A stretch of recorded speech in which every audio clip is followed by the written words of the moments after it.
Hi all. Evening హెల్తీగా snacks తిందాం అనుకుంటున్నారా? అయితే ఈ రెసిపీ ఖచ్చితంగా ట్రై చేయండి. ఈ రెసిపీ కోసం ముందుగా ఒక బౌల్ తీసుకొని బౌల్‌లో వేడి నీళ్ళు తీసుకోవాలి.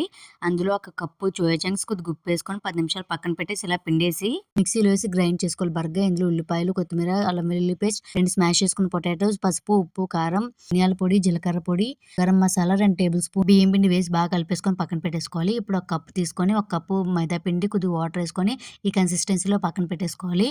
ఇంకా బ్రెడ్ క్రమ్స్ తీసుకోవాలి. ఇప్పుడు నేను చూపిస్తున్న విధంగా ఇలా మనకి ఏ షేప్ కావాలంటే ఆ షేప్‌లో కట్లెట్స్ చేసుకొని మైదా పిండిలో ఒకసారి డిప్ చేసుకొని బ్రెడ్ క్రమ్స్ బాగా పట్టేలాగైతే మొత్తం అన్నీ చేసుకోవాలండి. మొత్తం అన్నీ ఇదే ప్రాసెస్‌లో అయితే చేసుకొని మనం ఒక 10 మినిట్స్ అయితే ఫ్రిడ్జ్‌లో పెట్టుకొని తీసుకోవాలండి. ఫ్రిడ్జ్‌లో పెట్టుకోవడం వల్ల ఇవైతే విరిగిపోకుండా ఉంటాయండి. 10 నిమిషాల తర్వాత డీప్ ఫ్రైకి ఆయిల్ పెట్టేసుకొని మనం చేసుకున్న కట్లెట్స్ అన్ని హై ఫ్లేమ్‌లో అయితే గోల్డెన్ బ్రౌన్ కలర్ వచ్చే వరకు ఫ్రై చేసుకుంటే ఎంతో tasty, healthy soya chunks cutlets అయితే రెడీ అండి. వీడియో నచ్చినట్లయితే లైక్ చేయండి, షేర్ చేయండి, సబ్స్క్రైబ్ చేయండి నా channel. Thank you for watching.